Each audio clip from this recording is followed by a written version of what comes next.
Apa nih ya? Ini biji cempedak yang semalam kita makan, yang udah kita kumpul-kumpul kan. Maksud ayah mau ayah tanam. Rupanya datang mama, udah mau direbus. Udah naik ke ini, udah di kompor. Udah panas pun airnya. Tapi belum mendidih memang. Terus matikan kompornya cepat-cepat. Biar supaya ini kita coba tanam, mana tahu mudah-mudahan masih bisa hidup ya kan, walaupun udah panas airnya.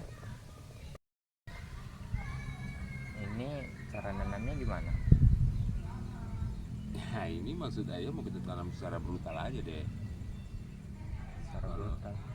jadi kalau orang kan ini pakai polybag, ditanam di polybag satu-satu gitu kan. Nanti mana yang bagus yang ditanam ke tanah gitu. Kalau kita nggak, kita mau main cepat aja deh. Jadi Ya pakai cara apa? cara brutal lah deh. Ya gitu, tebar-tebarkan aja ini di pekarangan rumah kita ini. Ya Bisa. ya bisa lah deh. Ini kan udah individu namanya deh. Ini sudah barang yang hidup deh. Inilah kalau ibarat manusia ini bayi. Oh, ini kan cara nanamnya secara brutal. Emang bagus gitu, nggak kayak bibit-bibit yang unggul? Bagus atau enggaknya itu ya kita serahkan aja sama alam deh. Bibit unggul itu sebetulnya kan biji juga, sama macam ini. Cuman dipilih dari pohon yang unggul, yang buahnya banyak, rasanya enak, cepat berbuah, tahan penyakit dan lain-lain gitu. Kalau ini kan kita bibit sembarang. Jadi kita nggak tahu apakah nanti ini jadi bibit yang berbuah bagus, yang enak, yang besar, yang banyak. Kita nggak tahu. Kita Jadi serahkan. jadi alam aja yang ini. Iya, kita serahkan aja sama Allah gitu. Allah mau kasih kita buah yang seperti apa? Buah yang banyak kah atau nggak ada buahnya sama sekali? Jadi ini kan secara brutal. Hmm. Ini prakteknya gimana?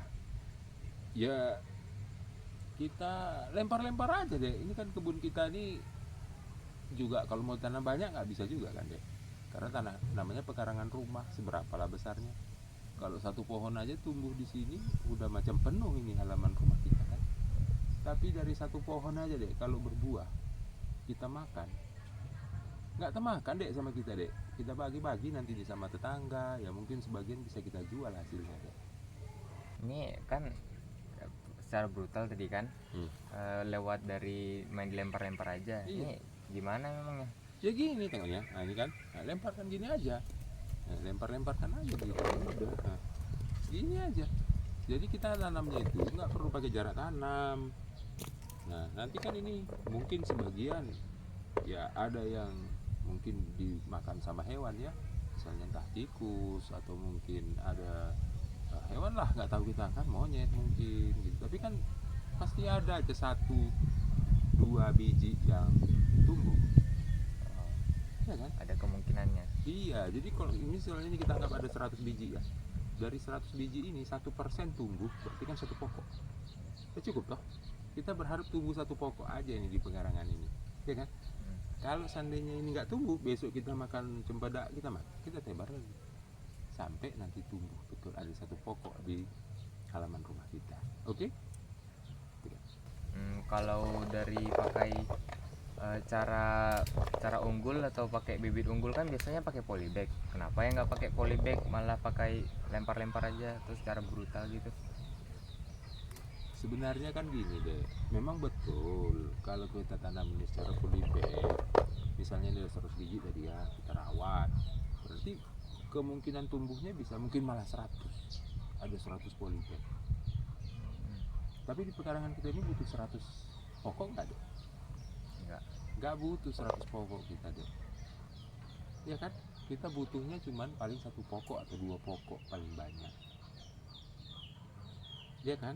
Ya. Nah kalau kita pakai polybag, kita mau ngisi polybag males, nantilah, besok lah, akhirnya biji ini pun lebih bagus direbus aja sama mama, bisa kita makan, ya kan, daripada dibuang sia-sia, ya kan. Daripada juga kita mau nunggu-nunggu cari polybag, mau ngisi polybagnya aja males, mending lah kita lempar-lemparkan aja kayak gini. Tuh, Oh, ngerti ya deh kenapa kok kita main lempar-lempar aja, nanti yang mana tumbuh lah. Dulunya pohon ini di hutan siapa yang nanam deh? nggak ada. Apa orang itu nanamnya pakai polybag deh? Enggak. Enggak juga kan. Waktu ini kita ambil dari pohon kemarin di Sibolga, itu pohon nggak ada yang nanam deh, tumbuh sendiri. Oh, jadi itu cempedak liar gitu. Cempedak liar. Kita nggak tahu siapa yang nanam. Mungkin cempedak ini dimakan monyet dari tempat lain, kemudian bijinya dia bawa sampai ke kebun kita. Mungkin yang dimakan monyet itu tadi ada 100 biji juga. Satu buah ada 100 biji misalnya. Dimakannya bertebar di mana-mana. Yang tumbuh di kebun kita cuma satu. Oh, kalau misalnya nih dari cempedak liar gitu kan, yang tumbuh paling satu atau dua pohon lah, itu hasilnya berapa gitu atau dapatnya berapa? Kalau hasilnya lumayan ini loh deh. Kalau lagi musim cempedak di Sibolga kita, uci itu satu pokok bisa sekitar 1 juta per sekali musim, satu pokok. Banyak juga ya. Iya lumayan deh. Jadi kan kalau dijual sekarang ini kita jual ya, orang datang ke tempat kita, dia yang manjat, dia yang kita terima bersih aja, dia yang manjat, dia yang ngumpul, nanti udah dikumpul kita hitung. Itu satu buah harganya sekarang kita jual 7.000 kalau yang kecil, kalau yang besar 10.000. Ya, itu belum didagangkan lagi kan. Iya dia dagangkan lagi. Lebih Kemarin untung di lagi. Pekanbaru ayah sama mama kan pernah kemarin kami beli Iya. itu yang di Pekanbaru 35.000 harganya satu buah. Satu buah. 35.000 harganya yang Ah. besar, yang besar. Kalau satu pohon tuh berapa? Ya satu pohon kita anggap aja lah dulu 100 buahnya ya yang layak jual gitu. 100 kalau kali 7.000 Ya, berapa? 700. 700.000 satu pokok kan. Nah seperti itu loh. Jadi bayangkan kalau misalnya kebun kita itu ada 100 pokok yang tumbuh liar sembarangan aja, iya kan? Berapa deh hasilnya? Ada 100 kan, 100 kali 100 kan udah 1000. 10.000. 10.000. Jadi kalau tadi 700.000 kali kali 100 pokok Udah 7 juta. 70 juta. 70 juta. 70 juta deh kalau ada 100 batang. Masalahnya kan di kebun kita nggak sampai 70 batang, nggak sampai 100 batang. Nah, kalau kita mau tanam ini secara pakai polybag bisa bagus hasilnya, tapi biaya kita untuk merawatnya Udah nutupin modal. Udah. Udah nutupin hasil ya. Iya, jadi coba ya bayangin ya, waktu kebun kita beli itu dulu, itu kan bentuknya menghutan gitu. Iya, Untuk biaya penebasannya aja udah berapa habis biaya deh? udah jutaan. 2 jutaan baru biaya penebasannya. Kemudian nanti setelah ditebas kita beli bibit. Berapa harga bibit satu polybag? Kalau bibit yang unggul sekarang ini harganya sekitar 10.000 per polybag. Mengangkutnya sampai ke rumah kita, dari rumah kita sampai ke kebun dilangsir lagi, upah lagi, nanamnya upah lagi, tiap bulan dirawat nanti membersihkan rumputnya upah lagi, sampai sekian tahun dia bisa menghasilkan, ya kan? Iya. Berarti kalau misalnya ada beberapa yang tumbuh gitu, misalnya satu pohon ada 1 juta, itu kan itu dalam 3 kali panen aja dia dapat HP gitu. HP, Iya. kok mau beli HP satu pokok ya 700.000 tadi deh ya. Iya. Nah, satu pokok 700.000. Iya. Coba kalau mau beli HP yang harga berapa? Harga 7 juta. 10 kali panen. Berarti aja. 10 pokok bisa sekali panen aja. satu kali musim bisa beli HP kalau mau beli HP. Ya kan? Padahal Kalau cuman, punya 100 pokok kita bisa beli mobil deh. padahal cuma dari lempar-lempar aja ya. Padahal kita cuma ngelempar-lempar aja. Jadi daripada kita punya kebun lahan tidur tidak termanfaatkan, apa salahnya kita buat seperti ini? nggak ada ruginya kok. Apa ruginya kita? Nggak ada modal. Modalnya ya modal capek doang lah. Nah, ingat nggak semalam itu kan ayah ngumpul biji ini sama Bang Pati. Kami berdua, bukan biji durian ya, nah, misalnya biji durian kan.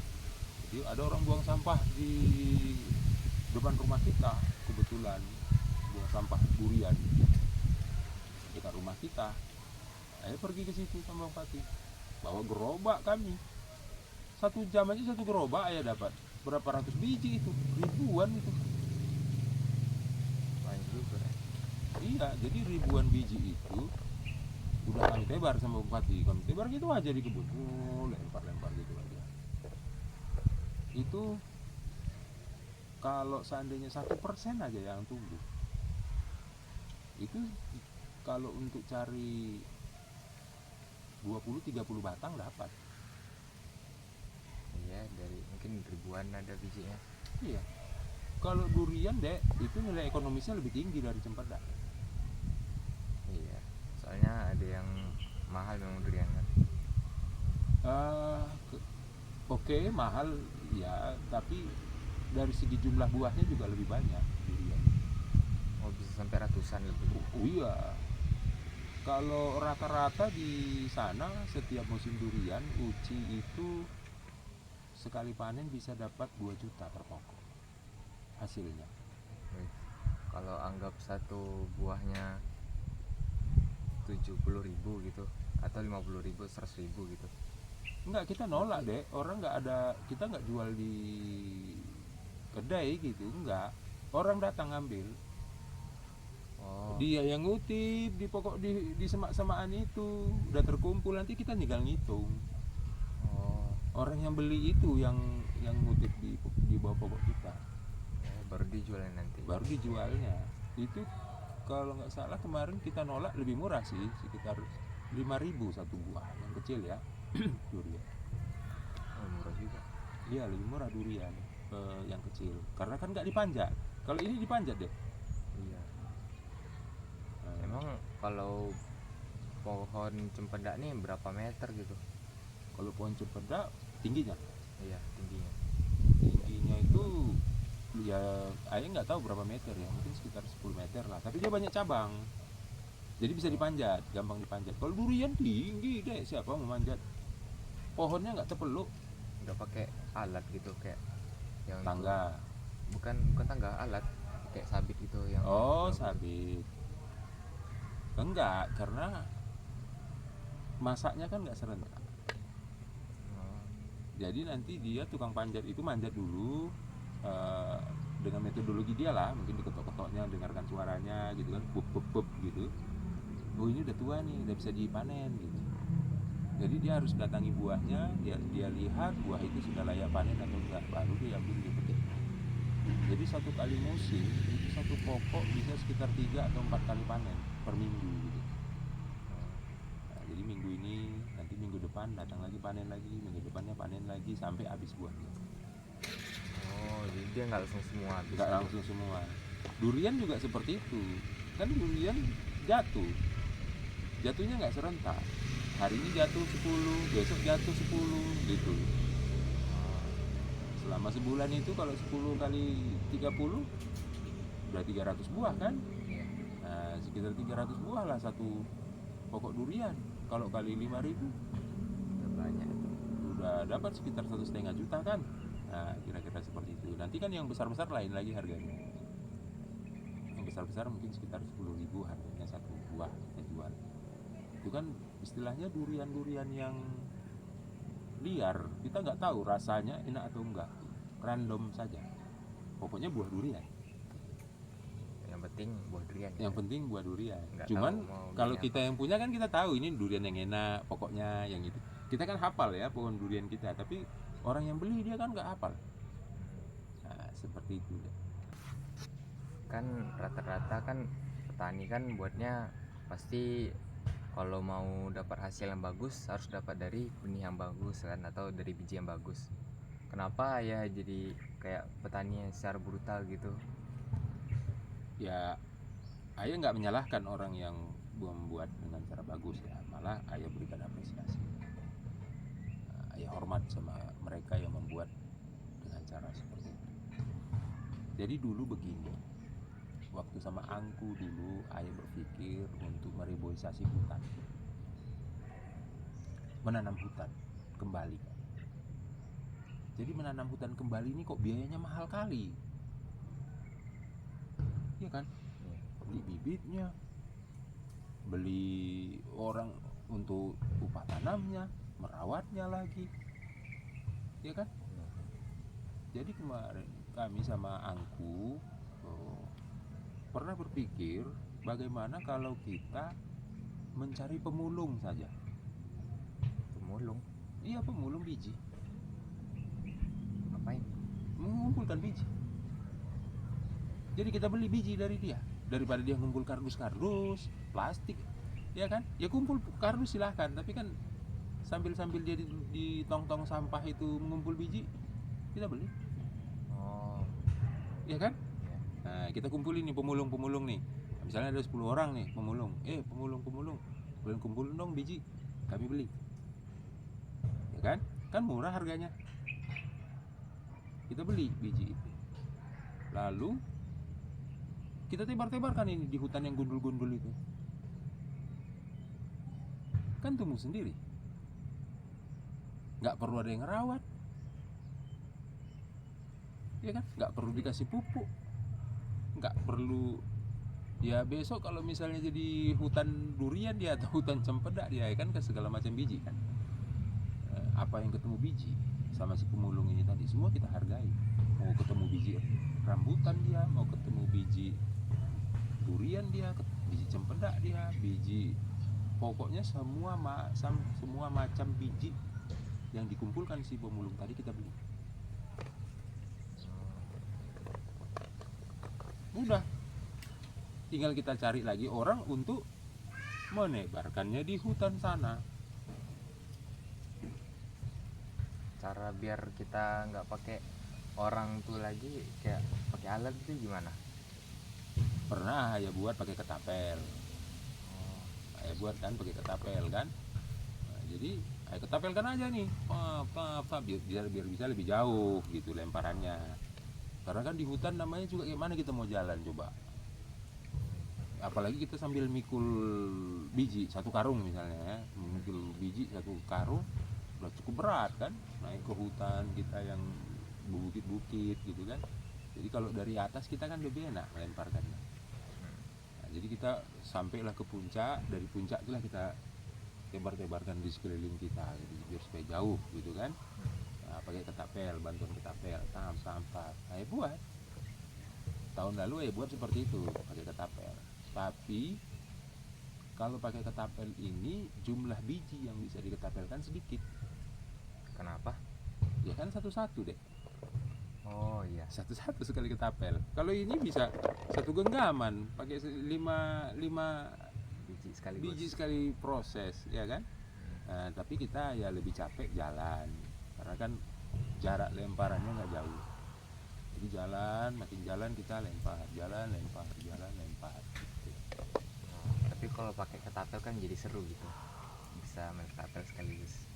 Ya lebih seru dong pastinya ya kan. Jadi ayah macam jadi ingat masa-masa kecil ayah dulu. Dulu ayah waktu kecil ya ketapel macam nempel terus di sini. Kemana-mana pergi main ketapel dibawa gitu kan. Tapi kan dulu ketapel kita buat untuk Main-main aja. main-mainan lah gitu.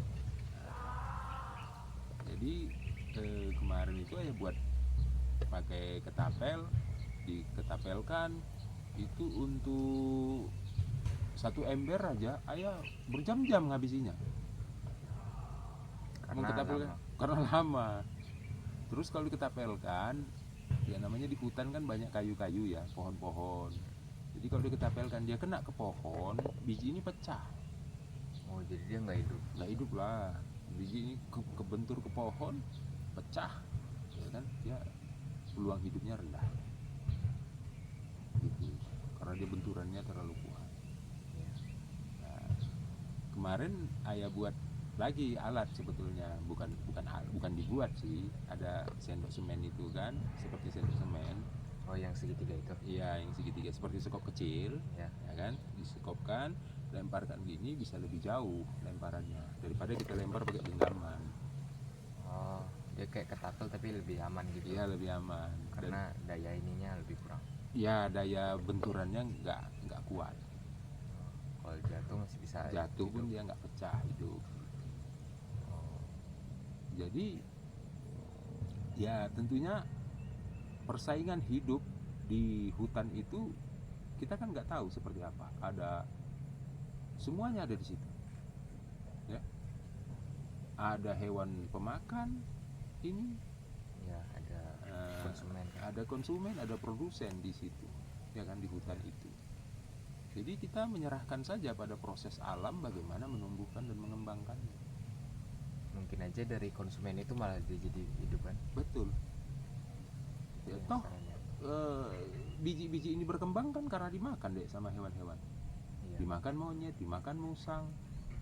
Harimau pun suka makan durian loh. Kan kucing juga suka makan rumput kan. Iya, enggak, kalau di kampung kita itu malah dipercayai durian di akhir masa panennya itu biasanya kan tinggal 1 atau 2 buah. 1 atau 2 buah itu jangan diambil. Jadi Itu jatahnya beliau. jatahnya harimau gitu. Iya, Oh, jatahnya harimau itu. Jadi kalau udah di akhir-akhir panen itu kan tinggal 1-2 buah yang jatuh, di atas pun kita tengok paling-paling tinggal ya katakanlah 5-10 buah. Itu nggak kita panen lagi. Jatuh pun kita biarin karena itu jatah beliau. oh dimakan sama Ya, dia. itu kan kepercayaan, ya, kepercayaan orang kampung namanya. Itu kita anggap saja namanya kearifan lokal.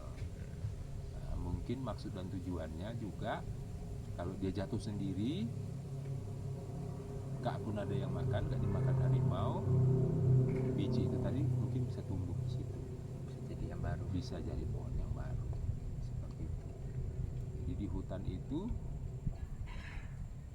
semua komponen, baik komponen hidup maupun komponen mati, di sana saling bersimbiosis, Saling berhubungan. saling berhubungan.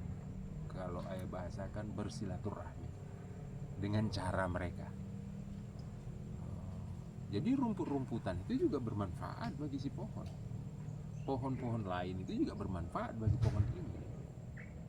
Pohon-pohon hutan yang menurut kita tidak ada manfaatnya di sana itu, mau dijadikan kita tebang kayunya nggak bisa dipakai juga. Misalnya kayak karena kayunya lembut, nggak bisa dijadikan papan, buahnya nggak bisa dimakan. Tapi semua individu yang di dalam hutan itu pasti ada manfaatnya. Iya, dia pasti ada positifnya. Ya.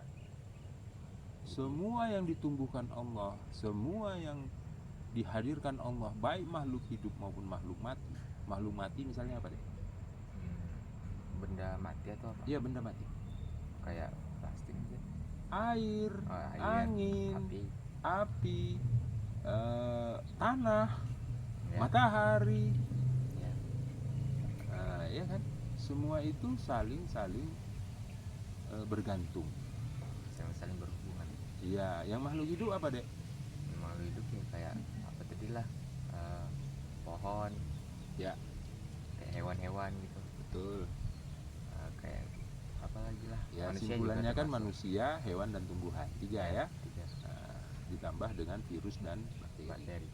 Jadi semua virus, bakteri, hewan-hewan kecil ya, mikro dan makroorganisme ya, misalnya macam cacing, ulat, belalang, burung, sampai kepada karnivor tingkat tinggi ya, seperti harimau, beruang, apa, predator, mereka semua saling berhubungan.